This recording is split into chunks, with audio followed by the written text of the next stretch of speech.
손님들로 가득 찬 식당 한복판이었습니다. 시어머니가 굵은 소금을 한 움큼 퍼올려 며느리 얼굴에 힘껏 집어 던졌습니다. 비린내 나는 년은 꺼져. 내 아들한테 기생하지 말고 당장 나가.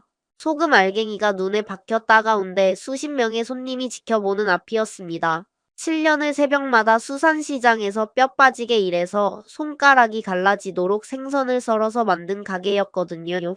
종잣돈도 숙성 비법도 재료 거래처도 전부 이 여자 것이었는데 남편은요? 팔짱을 낀 채 비웃고만 있었습니다. 한마디도 안 했어요. 기혜원 씨는 그날 소금범벅이 된 얼굴로 가게 문을 나섰습니다. 쫓겨난 거죠. 자기가 만든 가게에서. 참 이런 일이 세상에 있나 싶죠? 근데요, 더 소름 돋는 건 그 다음이에요. 남편이 뒤에서 뭘 하고 있었는지, 시어머니가 왜 그렇게 쫓아내려 했는지 알고 나면 진짜 분노가 치밀어 오릅니다. 기혜원 씨가 어떻게 이 상황을 뒤집었을까요? 그 비린내 난다고 조롱받던 두 손으로 이 사람들을 어떻게 무너뜨렸을까요? 오늘의 사연 시작합니다. 안녕하세요. 저는 35세 기혜원입니다. 새벽 수산시장에서 7년 동안 생선을 손질하며 살았어요. 칼질 하나로 광어 한 마리를 30초 만에 발라내는 게 제 특기죠. 그 시장 바닥에서 악착같이 모은 돈으로 남편이랑 고깃집을 차렸는데 가게가 대박이 나니까 시어머니가 저를 비린내 난다고 쫓아내더라고요. 제 비법으로 만든 가게에서요. 그래서 저도 가만히 있지 않았습니다. 그 이야기를 들어주셨으면 해서 사연을 보냅니다. 저는 매일 새벽 3시면 눈을 떴습니다. 알람이 울리기도 전에 몸이 먼저 일어나는 게 습관이 된 지 벌써 7년째였죠. 차가운 수돗물에 얼굴을 묻고 눈을 비비면 거울 속에는 핏줄이 선명하게 드러난 손등을 가진 여자가 서 있었습니다. 새벽 노량진 수산시장은 고무장갑을 껴도 손가락 끝이 얼어붙는 곳이었습니다. 저는 칼을 잡고 광어의 배를 한 칼에 갈랐습니다. 옆 좌판의 아저씨가 소리를 질렀습니다. 혜원아, 오늘 우럭 300kg 들어왔어. 네가 발라놓으면 횟감으로 바로 빠지니까 좀 도와줘. 저는 고무장갑에 묻은 피를 앞치마에 쓱 닦으며 고개를 끄덕였습니다. 아저씨, 제가 이거 끝나면 바로 갈게요. 남편 표도진은 이 시간에 이불 속에서 코를 골고 있었습니다. 결혼 초 표도진은 큰 돈을 벌어오겠다며 이것저것 손을 댔지만 번번이 실패했죠. 주식을 한다며 500만 원을 날리고 친구 사업에 투자한다며 1000만 원을 증발시켰습니다. 어느 날 표도진이 소파에 드러누운 채 천장을 보며 말했습니다. 혜원아, 나 좀 쉬어야 할 것 같아. 머리가 복잡하니까. 저는 생선 비늘이 박힌 손톱을 내려다보며 대답했습니다. 그래, 쉬어. 내가 벌면 되니까. 그렇게 저는 표도진 대신 이 집의 기둥이 되었습니다. 새벽마다 시장에서 생선을 손질하고 낮에는 식당 주방 보조로 뛰고 밤에는 포장마차 설거지까지 했습니다. 잠잘 시간은 하루에 4시간도 안 됐지만 저는 통장 잔고가 한 자리씩 늘어나는 걸 보며 이를 악물었습니다. 시장에서 7년을 구르는 동안 저는 남들이 모르는 것을 하나 알아냈습니다. 생선의 숙성 온도와 시간을 정밀하게 조절하면 고기의 감칠맛이 3배로 올라간다는 것이었죠. 저는 매일 밤 작은 수첩에 온도와 시간, 소금의 양을 기록했습니다. 실패하면 줄을 긋고 다시 썼습니다. 3년 동안 수첩 12권을 채우고 나서야 저만의 숙성 비법이 완성됐습니다. 거래처도 제 발로 뚫었습니다. 제주도 은갈치 직송어선 선장, 통영 전복 양식장 사장, 속초 대게 경매인까지 저는 그 사람들에게 매번 찾아가 얼굴을 비추고 술잔을 부딪히며 신뢰를 쌓았습니다. 그렇게 만든 독점 유통망은 다른 누구도 흉내낼 수 없는 저만의 무기였죠. 종잣돈 8천만 원이 모이던 날 저는 표도진 앞에 통장을 내밀었습니다. 도진아, 우리 고깃집 하자. 내가 맛을 만들 테니까 당신은 손님 응대만 해. 표도진이 통장 잔액을 보더니 눈을 동그랗게 뜨며 벌떡 일어났습니다. 진짜? 이거 다 네가 모은 거야? 응. 7년 걸렸어. 표도진이 저를 덥석 안으며 소리쳤습니다. 혜원아, 나만 믿어. 내가 경영은 끝내주게 할게. 저는 표도진의 등을 토닥이며 웃었습니다. 그때는 정말 이 사람과 함께라면 잘 될 거라고 믿었으니까요. 개업 첫날, 저는 새벽 4시부터 주방에 서서 고기를 숙성했습니다. 제 손끝에서 탄생한 숙성육을 처음 맛본 손님이 눈을 크게 뜨며 말했습니다. 사장님, 이 고기 뭐예요? 이런 맛 처음이에요. 일주일 만에 입소문이 퍼졌습니다. 한 달이 지나자 매일 저녁 가게 앞에 20명씩 줄을 섰습니다. 석 달째 우리 가게는 지역 맛집 검색 1위에 올랐죠. 매출은 한 달에 4천만 원을 넘기기 시작했습니다. 그런데 장사가 잘 되자 한 번도 보이지 않던 사람이 나타났습니다. 시어머니 차금조였습니다. 차금조가 가게 문을 열고 들어오더니 카운터 의자에 떡하니 앉으며 말했습니다. 도진아, 엄마가 카운터 좀 봐줄게. 남남한테 맡기면 돈 빼돌릴까봐 불안하잖아. 저는 주방에서 고기를 썰다 말고 카운터를 바라봤습니다. 차금조가 계산대 서랍을 열어 현금 다발을 꺼내 자기 핸드백에 쑤셔 넣는 모습이 보였습니다. 저는 칼을 내려놓고 카운터로 나갔습니다.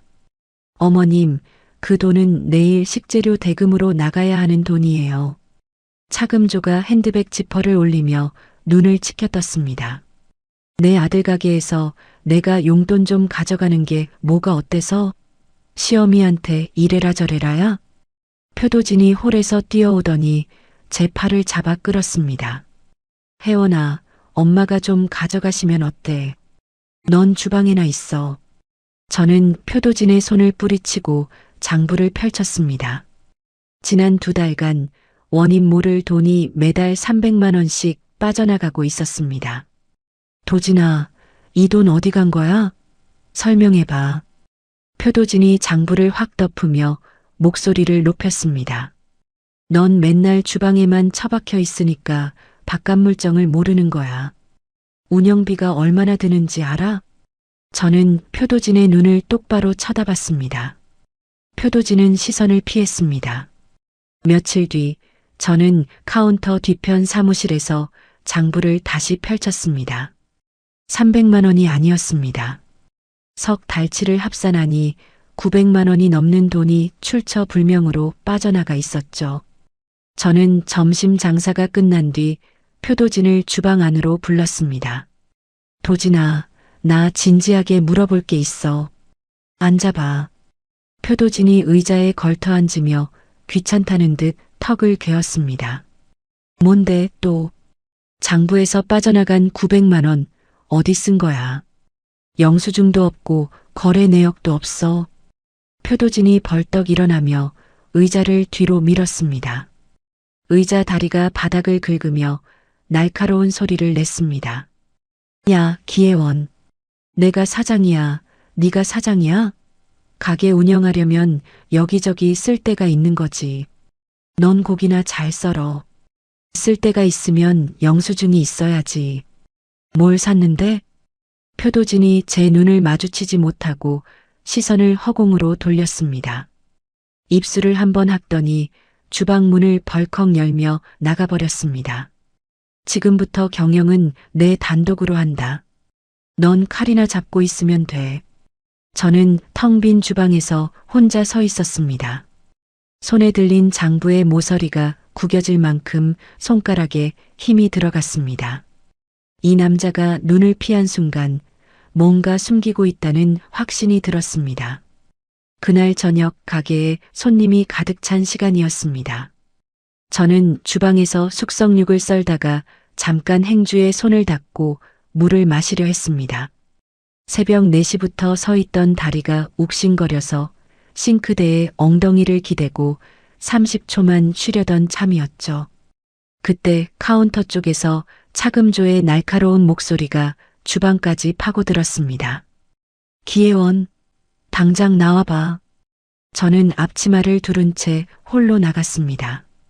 카운터 앞에는 단골 손님 대여섯 명이 계산을 기다리고 있었고 테이블에도 식사 중인 손님들이 가득했습니다. 평일 저녁인데도 빈 테이블이 하나도 없었습니다.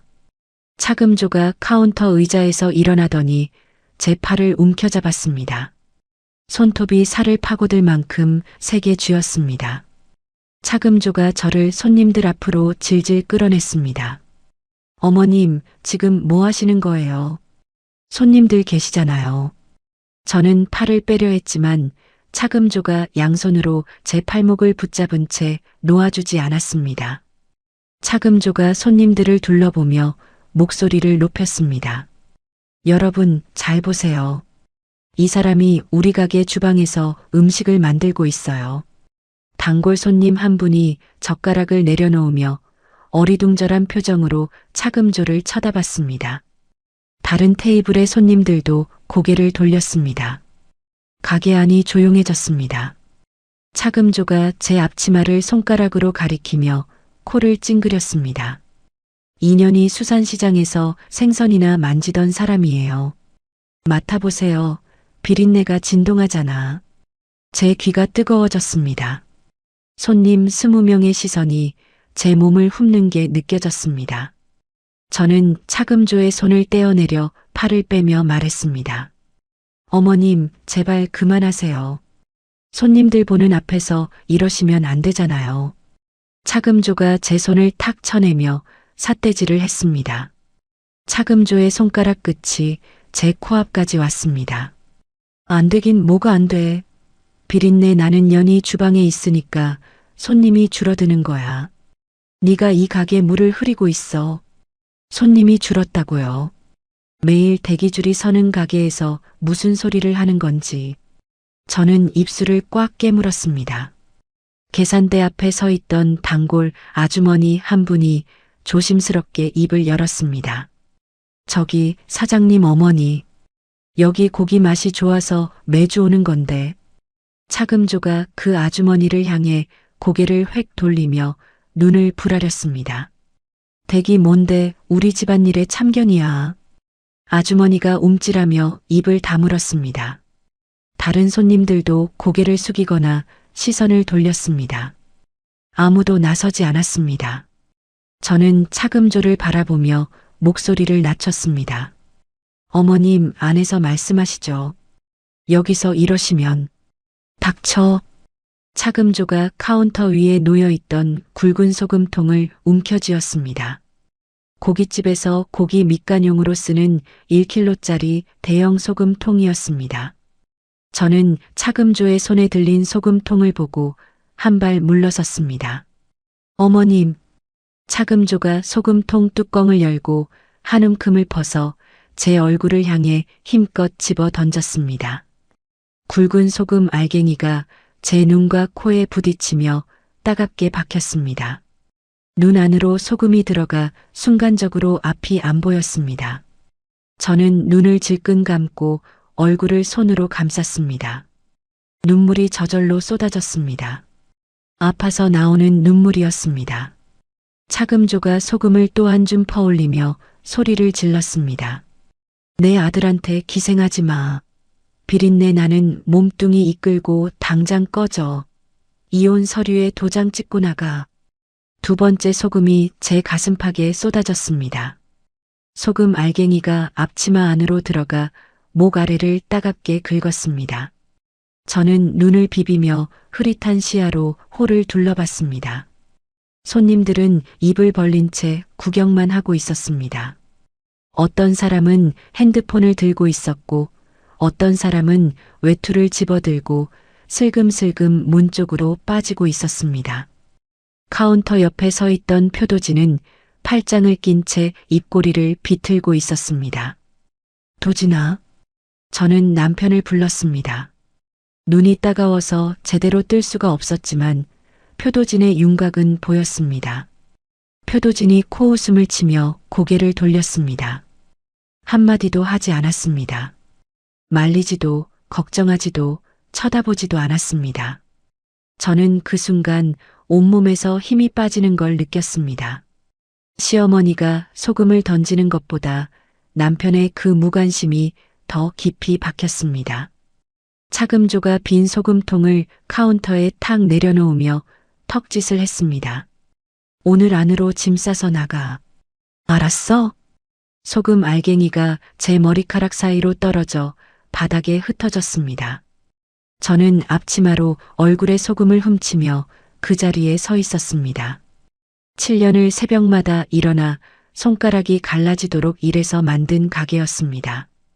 제 종잣돈, 제 비법, 제 거래처, 제 모든 것이 담긴 곳이었습니다. 표도진이 여전히 팔짱을 낀 채 저를 흘겨보고 있었습니다. 그 차가운 눈빛을 마주한 순간 저는 깨달았습니다. 이 남자는 처음부터 제 편이 아니었다는 것을요. 저는 앞치마를 풀어 카운터 위에 올려놓았습니다. 소금 범벅이 된 얼굴로 가게 문을 향해 걸어갔습니다. 바닥에 흩어진 소금을 밟으며 한 발 한 발 내딛었습니다. 등 뒤에서 차금조의 콧바람 소리가 들렸습니다.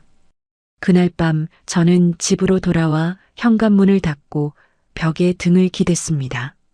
소금 알갱이가 아직 머리카락 사이에 남아 있었습니다. 저는 샤워도 하지 않고 거실 소파에 주저앉았습니다. 손이 떨렸습니다. 분노 때문인지 수치심 때문인지 구분이 안 됐습니다.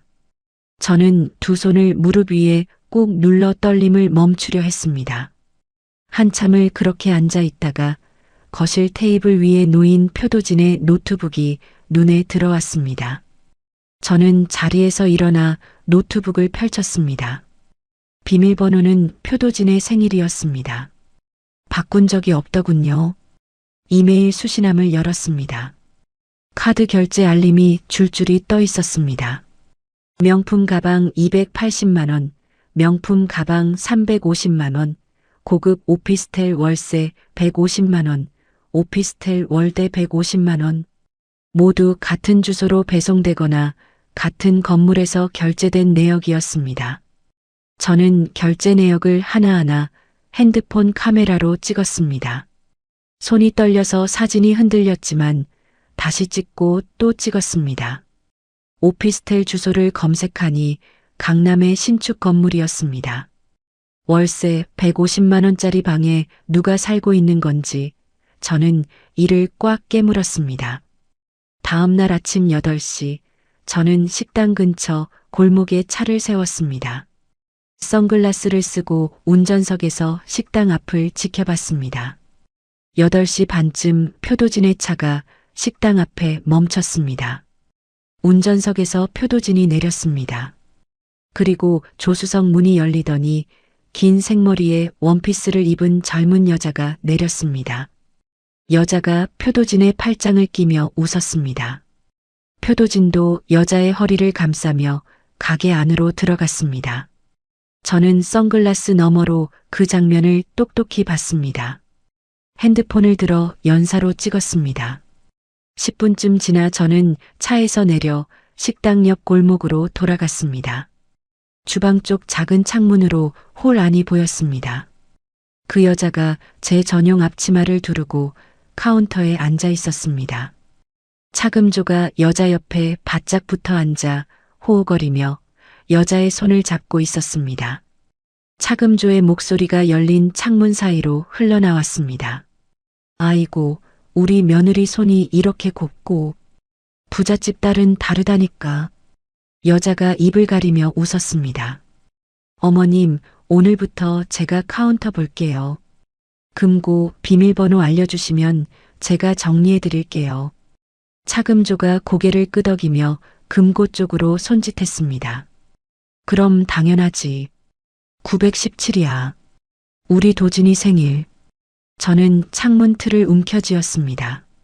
손톱이 페인트 조각을 긁어냈습니다. 저를 비린내 난다고 쫓아내더니 하루 만에 낯선 여자에게 금고 비밀번호를 알려주고 있었습니다. 저는 가게 정문으로 돌아가려 발걸음을 옮겼습니다.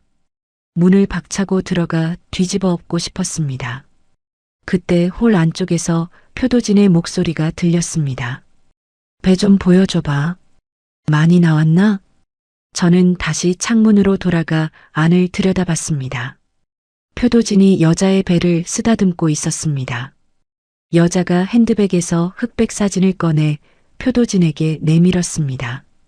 여기 초음파 사진. 벌써 12주래.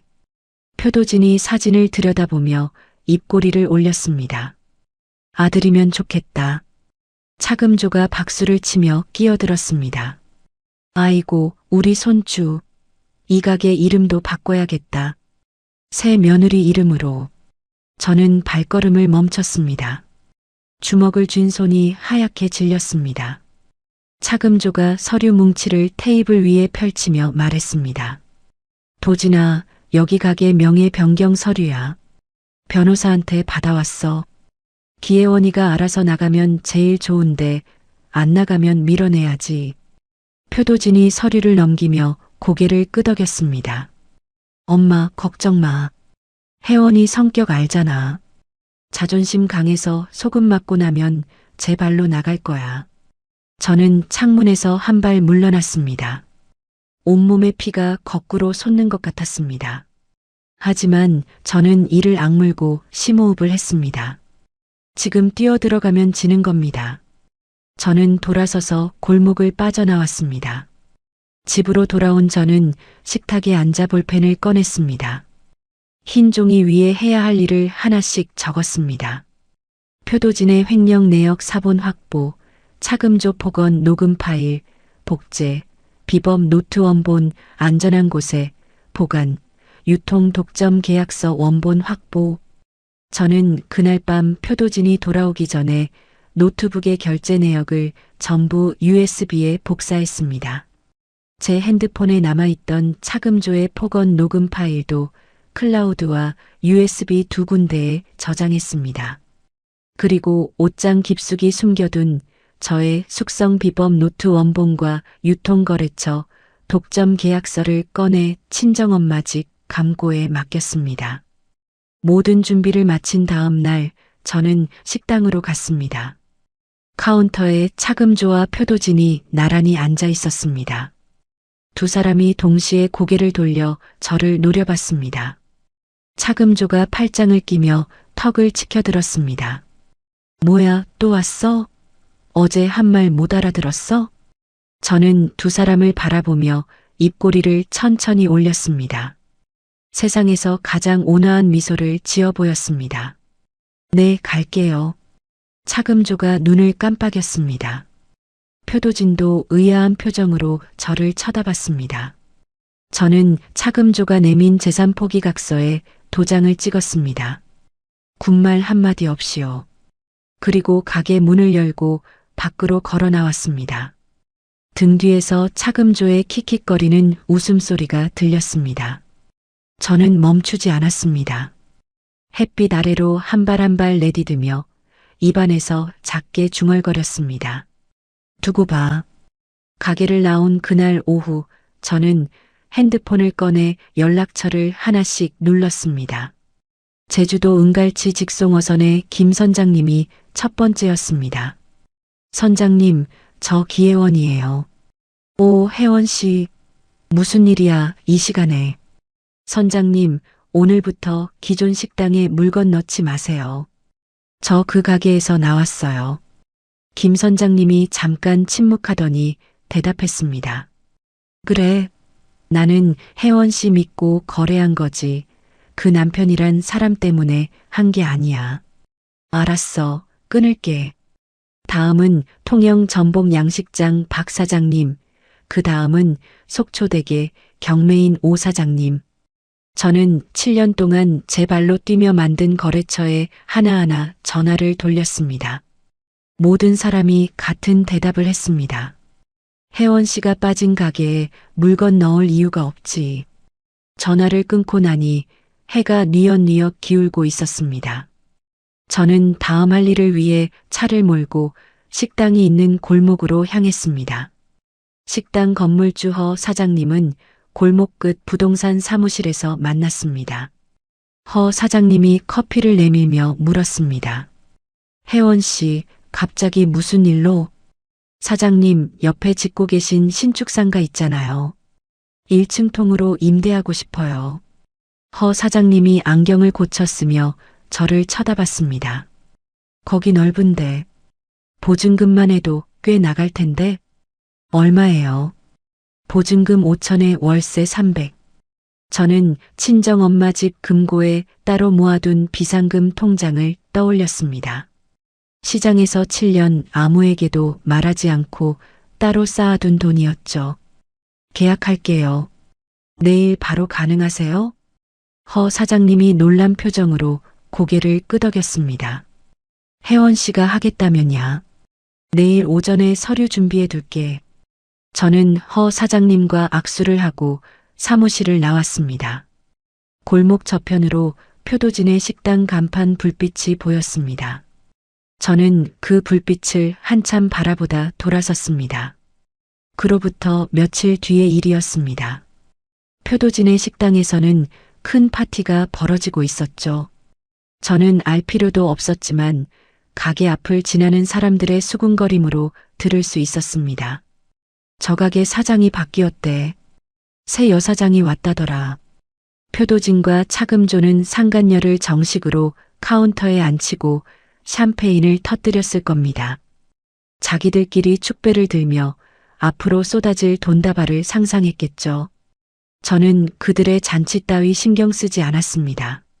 하지만 며칠이 지나자 상황이 달라졌습니다. 제 비법 없이 숙성한 고기에서 잡내가 나기 시작한 겁니다.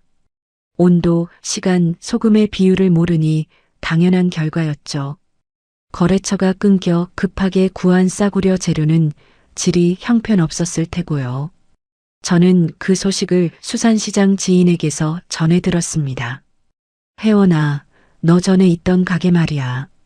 요즘 손님들이 고기 썩은 내난다고 난리래. 환불해달라고 매일 싸운다더라.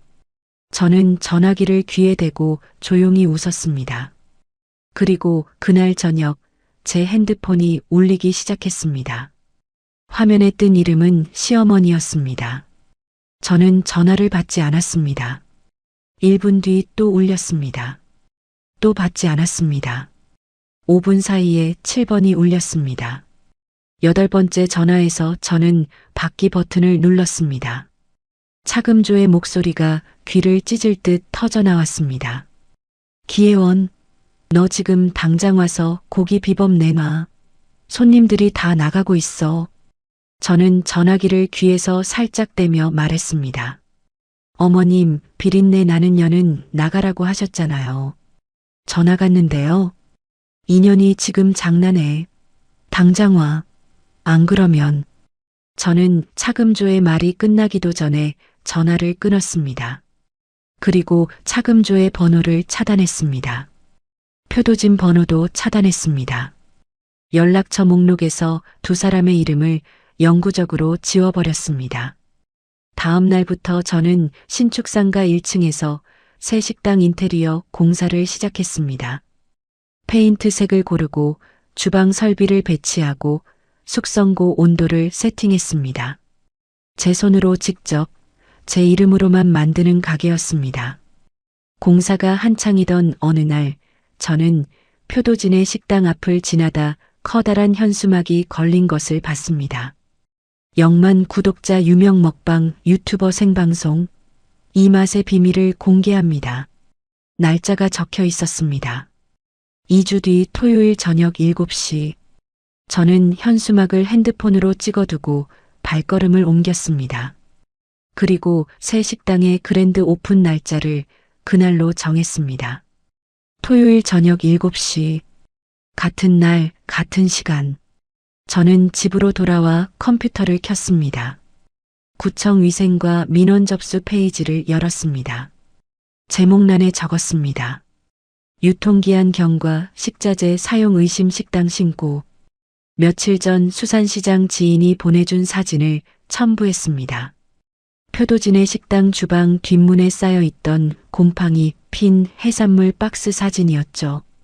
신고 내용 마지막에 한 줄을 덧붙였습니다. 해당 식당이 토요일 저녁에 유튜브 생방송을 진행할 예정이니 위생 단속 시 참고 바랍니다. 저는 접수 완료 화면을 확인하고 모니터를 껐습니다.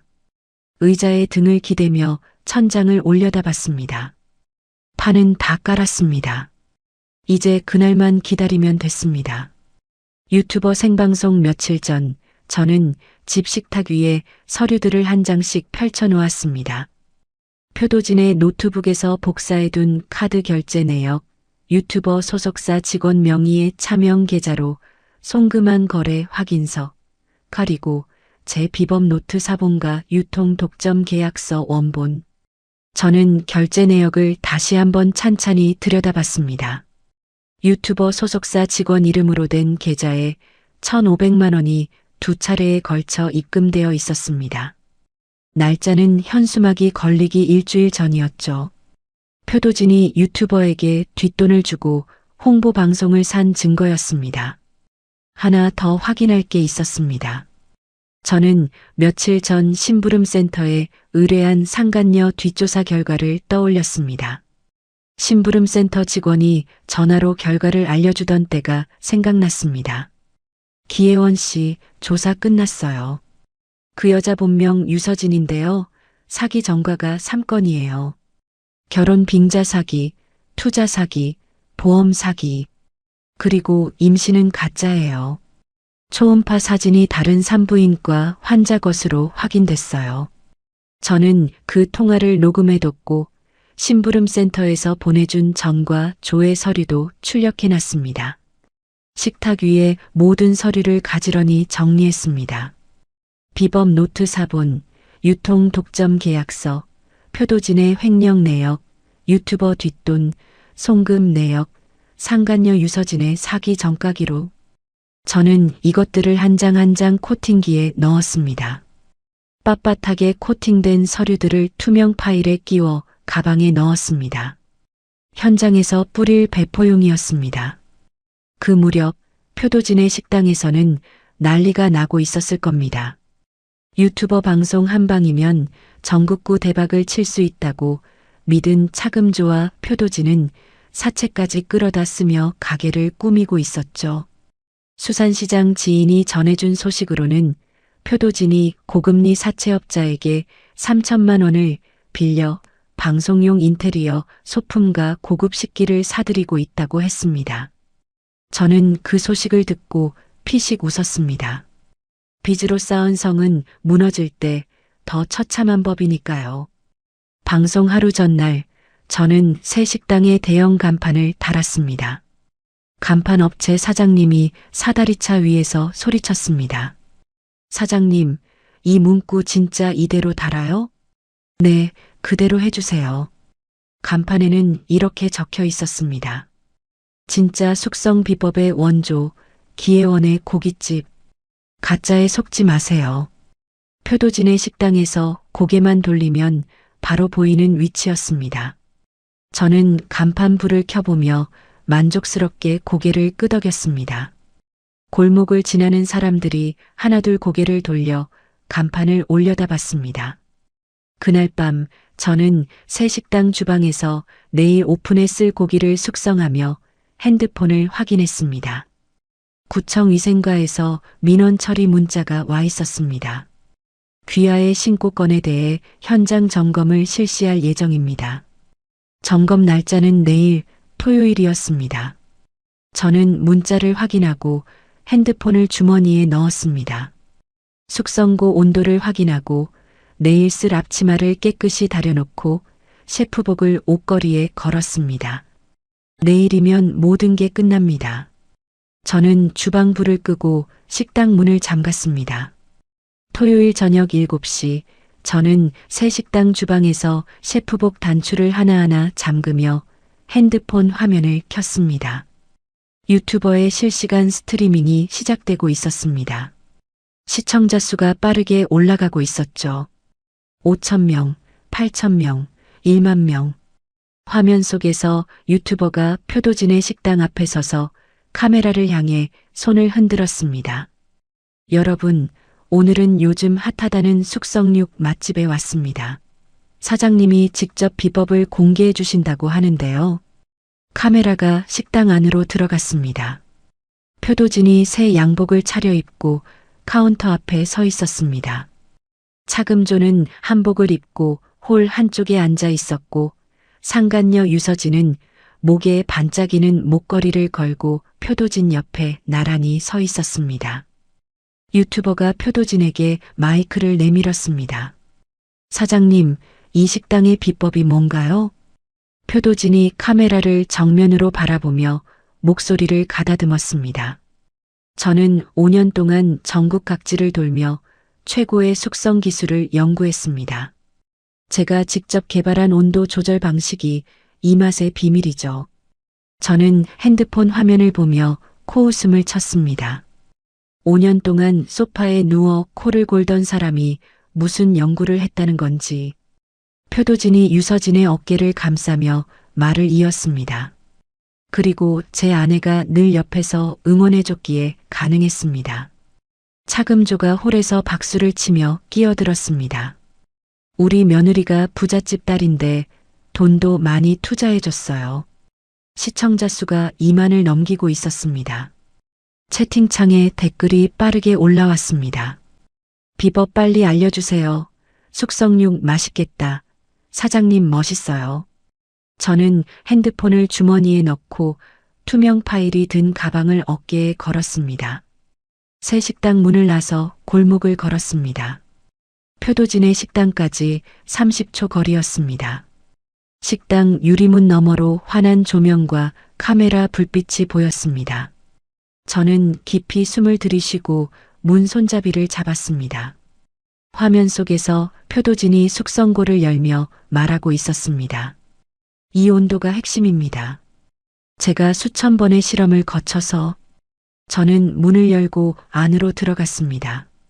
구두굽이 바닥을 딱딱 울리며 홀을 가로질렀습니다. 유튜버가 저를 보고 카메라를 돌렸습니다. 표도진의 얼굴에서 핏기가 빠졌습니다. 여러분, 저는 카메라 정면에 섰습니다. 가방에서 투명 파일을 꺼내 비법 노트 사본을 높이 들어 올렸습니다. 이 식당의 숙성 비법을 만든 진짜 사람은 접니다. 기혜원, 이 남자의 전 아내예요. 유튜버가 눈을 크게 뜨며 카메라를 저와 표도진 사이로 맞췄습니다. 표도진이 마이크를 떨어뜨리며 한 발 다가왔습니다. 야, 기혜원. 지금 뭐 하는 거야, 나가. 저는 표도진을 거들떠보지 않고 다음 서류를 꺼냈습니다. 유통 독점 계약서였습니다. 이 식당에 재료를 대던 모든 거래처는 저와 독점 계약을 맺은 곳이에요. 이 남자가 뚫은 거래처는 단 한 군데도 없어요. 저는 코팅된 서류를 손님들 테이블 위에 한 장씩 놓았습니다. 표도진이 서류를 빼앗으려 손을 뻗었지만 저는 몸을 피하며 다음 서류를 꺼냈습니다. 그리고 이건 이 남자가 식당 돈을 빼돌려 저 여자한테 가져다 바친 내역이에요. 유서진의 얼굴이 하얗게 질렸습니다. 저는 유서진을 가리키며 말을 이었습니다. 저 여자는 임신한 척 가짜 초음파 사진을 들고 다니는 사기전과 산범이에요. 여기 전과 기록 있어요. 저는 서류를 카메라 앞에 펼쳐 보였습니다. 유튜버가 입을 벌린 채 서류를 들여다봤습니다. 시청자 수가 4만을 넘기고 있었고 채팅창이 폭주하기 시작했습니다. 사기꾼이네. 저 남자 쓰레기다. 전 부인 불쌍하다. 표도진이 이를 악물며 소리쳤습니다. 꺼져. 지금 당장 나가. 차금조가 한복 자락을 움켜쥐며 자리에서 벌떡 일어났습니다. 차금조가 저를 향해 돌진하며 손을 치켜들었습니다. 바로 그 순간 식당 정문이 벌컥 열렸습니다. 구청 위생과 공무원 3명이 신분증을 들고 안으로 들어왔습니다. 위생 점검 나왔습니다. 주방 확인하겠습니다. 표도진이 공무원들을 보고 멈칫했습니다. 지금요? 방송 중인데. 공무원들은 대답 없이 주방으로 향했습니다. 카메라가 공무원들의 뒷모습을 따라갔습니다. 냉장고 문이 열리는 소리가 들렸고 곧이어 공무원 한 명이 코를 막으며 뒤로 물러났습니다. 이거 전부 유통기한 지난 건데요. 곰팡이가 이게 뭡니까? 유튜버가 주방으로 뛰어가 카메라를 들이밀었습니다. 시퍼런 곰팡이가 핀 해산물과 색이 변한 고기 덩어리들이 화면 가득 잡혔습니다. 유튜버가 카메라를 내리며 표도진에게 돌아섰습니다. 아니, 이게 뭐야? 나한테 돈 주고 이런데 홍보하라고 한 거야. 식당 안 손님들이 일제히 자리에서 일어났습니다. 한 손님이 접시를 들어 바닥에 내려쳤습니다. 이걸 먹으라고 내놨어? 환불해. 다른 손님들도 접시를 밀어내며 고함을 질렀습니다. 표도진이 이를 갈며 저를 노려봤습니다. 표도진이 카운터를 뛰어넘어 저에게 주먹을 휘두르며 달려들었습니다. 저는 한 발 옆으로 비키며 표도진의 뻗은 팔을 양손으로 움켜잡았습니다. 수산시장에서 7년 동안 수십 킬로짜리 참치를 들어 올리던 팔이었습니다. 저는 표도진의 팔을 비틀어 꺾으며 바닥으로 내리눌렀습니다. 표도진이 비명을 지르며 엎어졌습니다. 저는 바닥에 납작 엎드린 표도진을 내려다보며 손을 털었습니다. 그리고 카메라를 향해 고개를 돌렸습니다. 시청자 여러분, 진짜 숙성육은 바로 옆 골목에 오늘 오픈한 기회원의 고깃집에서 드실 수 있습니다. 저는 주머니에서 새 식당 명함을 꺼내 유튜버에게 건넸습니다. 유튜버가 멍한 얼굴로 명함을 받아들었습니다. 공무원이 표도진에게 다가와 서류를 내밀었습니다. 영업 정지 처분 통보합니다. 차금조가 바닥에 털썩 주저앉으며 울음을 터뜨렸습니다. 유서진은 핸드백을 움켜쥐고 뒷문으로 빠져나가려 했지만 쏟아져 들어오는 손님들의 항의에 막혀 꼼짝도 못했습니다. 저는 아수라장이 된 식당을 등지고 문을 나섰습니다. 골목 저편 제 새 식당 앞에는 이미 오픈을 기다리는 손님들이 줄을 서고 있었습니다. 생방송 폭로 한 달 뒤 표도진의 식당은 철문이 내려진 채 먼지만 쌓이고 있었습니다. 식품위생법 위반으로 영업 폐쇄 처분을 받았고 유튜버 소속사에서는 계약 위반으로 위약금 2천만 원을 청구했습니다. 거기에 사채업자들의 빚 독촉까지 겹쳤죠. 반면 제 식당은 방송을 본 사람들이 전국에서 찾아오며 매일 대기줄이 골목 끝까지 늘어섰습니다. 저는 아침부터 밤까지 주방에 서서 고기를 숙성하고 손님상을 내보냈습니다. 제 이름을 건 가게가 제 손으로 채워지는 하루하루가 단단하게 느껴졌습니다. 어느 날 저녁 장사를 마치고 주방을 정리하는데 수산시장 김 선장님에게서 전화가 왔습니다. 혜원아, 나 아까 시장 통해서 이상한 소리 들었어. 무슨 소리요, 선장님? 내 전 남편이랑 그 시어머니가 술집에서 만취해서 떠들고 다닌대. 내 식당 불질러 버리겠다고. 저는 행주를 짜던 손을 멈췄습니다. 그 사람들이 그런 말을 했어요? 응, 시장 사람 셋이 똑같은 말을 전해줬어. 조심해. 저는 전화를 끊고 주방 벽에 설치된 보안 모니터를 올려다봤습니다. 가게를 열 때 최신형 고화질 열화상 카메라를 건물 곳곳에 달아놓은 게 떠올랐습니다. 혹시 몰라서 설치한 건데 쓸 일이 올 줄은 몰랐죠. 그로부터 3일 뒤 저는 보안 모니터를 확인하다 이상한 장면을 발견했습니다. 오후 2시쯤 제 식당 뒷골목 인적 드문 곳에 모자를 눌러 쓴 남자가 나타났습니다. 표도진이었습니다. 표도진이 큰 비닐봉지에서 신호통을 꺼내 쓰레기통 뒤편에 숨기고 있었습니다. 하나, 둘, 셋. 모두 5통을 숨기고 주위를 두리번거리다 사라졌습니다. 저는 녹화 영상을 USB에 저장하고 곧장 뒷골목으로 나갔습니다. 쓰레기통 뒤를 뒤져 신어 통 5개를 모두 찾아냈습니다. 뚜껑을 열자 코를 찌르는 냄새가 올라왔습니다. 저는 신어통을 하나씩 폐기통에 쏟아부었습니다. 다 비운 뒤 주방에서 식용색소를 가져와 물에 풀었습니다. 연한 노란색 맹물을 빈 신어통에 가득 채워 넣고 뚜껑을 닫았습니다. 들어보면 무게도 비슷했습니다. 저는 5통을 원래 자리에 똑같이 숨겨 놓았습니다. 그 발로 관할 경찰서에 갔습니다. 민원 접수 창구에서 USB를 내밀며 말했습니다. 제 식당 뒷골목에 누군가 신호를 숨겨뒀어요. 방화를 준비하는 것 같습니다. CCTV 영상 여기 있어요. 담당 형사가 영상을 확인하더니 얼굴이 굳어졌습니다. 이거 확실한 방화 예비 행위네요. 오늘 밤 잠복 근무 붙이겠습니다. 저는 경찰서를 나오며 시계를 확인했습니다. 오후 5시. 해가 지면 그들이 올 겁니다. 밤 11시, 저는 식당 안의 모든 조명을 껐습니다. 카운터 밑으로 몸을 웅크려 숨기고 뒷문 쪽을 바라봤습니다. 어둠 속에서 숙성고에 윙하는 기계 소리만 들렸습니다. 자정이 가까워질 무렵 뒷문 자물쇠에서 쇠가 긁히는 소리가 났습니다. 기익 하는 소리와 함께 자물쇠가 바닥에 떨어졌습니다. 뒷문이 열리며 2개의 그림자가 안으로 들어왔습니다. 시커먼 모자를 눌러 쓴 표도진과 그 뒤를 따르는 차금조였습니다.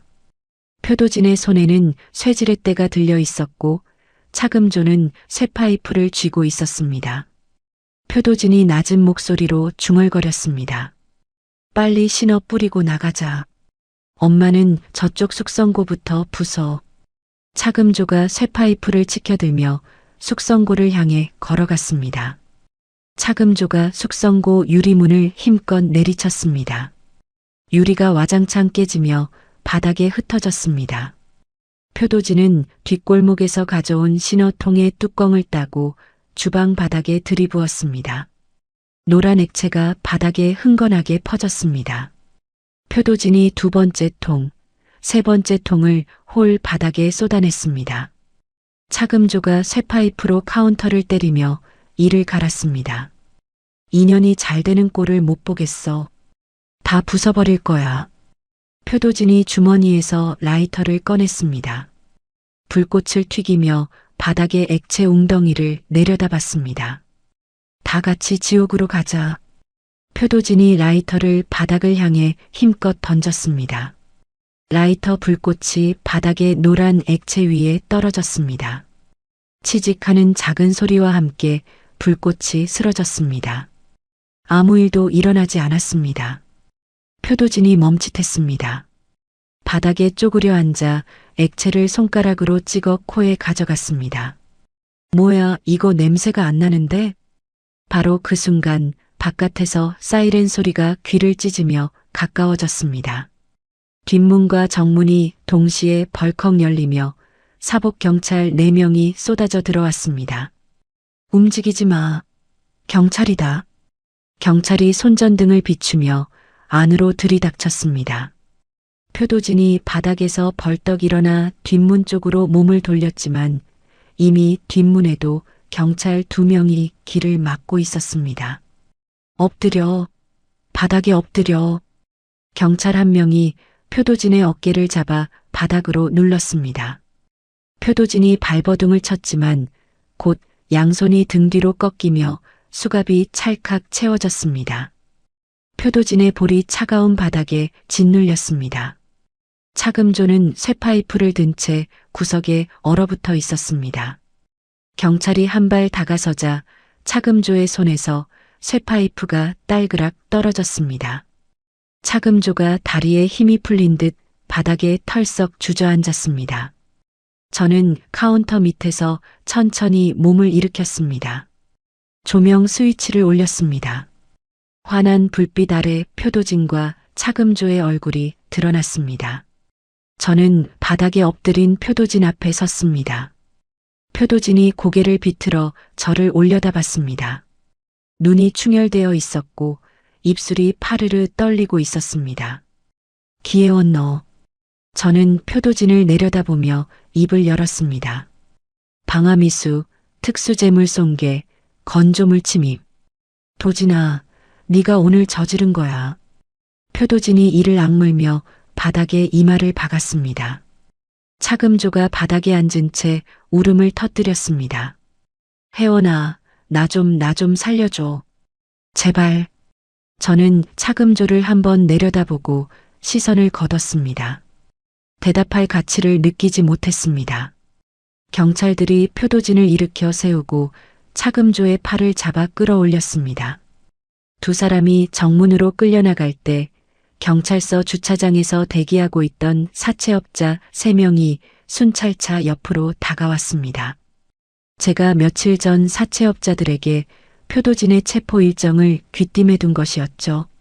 사채업자 중 한 명이 순찰차에 실리는 표도진을 보며 소리쳤습니다. 표도진, 내 차량이랑 보증금 가압류 들어간다. 알아둬.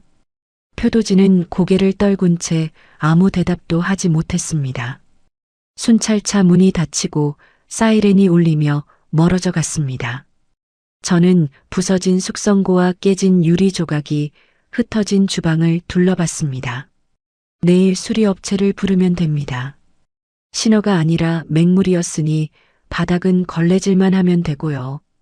다음 날 아침 전국 뉴스 사회면에 기사가 떴습니다. 며느리 쫓아내고 식당 빼앗은 시어머니와 전남편, 방아미수로 현행범 체포. 포털 사이트 실시간 검색어에 표도진의 이름이 올라갔습니다. 댓글에는 욕설과 비난이 수천 개씩 달렸죠. 유치장에 갇힌 차금조는 그 주부터 제게 면회를 요청했습니다. 첫 주에 3번, 둘째 주에 5번, 셋째 주에는 매일이었습니다. 저는 단 한 번도 가지 않았습니다. 그리고 며칠 뒤 수산시장 지인에게서 또 하나의 소식이 들려왔습니다. 혜원아, 그 상간녀 있잖아. 표도진 잡혀간 날 밤에 그 남자 비자금 계좌에서 돈 다 빼서 공항으로 튀었대. 저는 전화기를 들고 잠깐 웃었습니다. 사기꾼은 끝까지 사기꾼이더군요. 표도진의 마지막 돈까지 들고 사라진 유서진 덕에 그들에게는 변호사 비용조차 남지 않았을 겁니다. 그로부터 1년이 흘렀습니다. 표도진은 징역 5년을 선고받고 교도소에 수감됐습니다. 매달 제 식당으로 편지가 왔습니다. 혜원아, 미안하다. 다시 기회를 달라는 내용이었을 겁니다. 저는 봉투를 뜯지 않고 반송 도장을 찍어 돌려보냈습니다. 차금조는 집행유예로 풀려났지만 전 재산을 사채업자에게 빼앗긴 뒤였습니다. 동네 허름한 백반집 주방에서 설거지와 불판 닦는 일을 하며 하루 5만 원을 받고 있다는 소식이 들렸습니다. 관절염으로 손이 퉁퉁 부어 뜨거운 뚝배기를 들 때마다 비명을 지른다고 했습니다. 저는 그 소식을 듣고도 가슴이 움직이지 않았습니다. 그들이 제게 소금을 던지고 비린내 난다며 쫓아내고 제 가게에 불을 지르려 했던 기억은 동정을 허락하지 않았습니다. 저는 무리하게 사업을 키우지 않았습니다. 제 이름을 걸고 운영하는 대형 식당 한 곳을 내실 있게 꾸려갔습니다. 매일 새벽 숙성고 온도를 확인하고 직접 시장에 나가 재료를 골랐습니다. 방송의 화제성이 사그라든 뒤에도 손님들은 꾸준히 찾아왔습니다. 제 손맛을 믿고 오는 사람들이었죠. 저는 제 손으로 번 돈으로 작은 아파트를 샀습니다. 제 명의였습니다. 그리고 식당이 있는 건물에 상가도 하나 매입했습니다. 역시 제 명의였습니다. 누구와도 나누지 않는 오롯이 제 것이었습니다. 늦은 밤 마지막 손님을 보내고 주방을 정리했습니다. 불판을 닦고 숙성고를 점검하고 내일 쓸 재료를 확인했습니다. 깨끗하게 정돈된 주방 한가운데 서서 냉장고에서 캔맥주를 꺼냈습니다. 뚝! 캔을 따는 소리가 조용한 주방에 울렸습니다. 저는 조리대에 등을 기대고 한 모금 들이켰습니다. 차가운 맥주가 목을 타고 내려갔습니다. 제 손을 내려다봤습니다. 칼자국과 화상 흉터가 있는 손이었습니다. 생선 비늘을 긁고 숙성육을 만지고 신어통을 비우고 서류를 코팅하던 손이었습니다. 이 손으로 전부 해냈습니다. 남을 짓밟고 빼앗은 것은 반드시 청구서가 되어 돌아옵니다. 비린내 난다고 조롱받던 이 두 손이 만들어낸 제 인생 이막이 지금 여기 있었습니다. 여러분, 오늘 제 이야기 어떠셨어요? 저는 비린내 난다는 소리를 들으면서도 매일 새벽 시장에 나갔습니다. 손가락이 갈라지고 허리가 끊어질 것 같아도 버텼어요. 그때는 몰랐거든요. 그 시간들이 나중에 저를 살려줄 거라는 걸. 혹시 지금 누군가한테 무시당하고 계신 분 있으세요?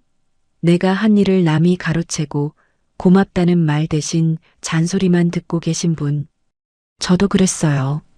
근데요, 제가 하나 확실히 말씀드릴 수 있는 건 내 손으로 쌓은 것은 누가 뺏어가도 다시 만들 수 있다는 거예요.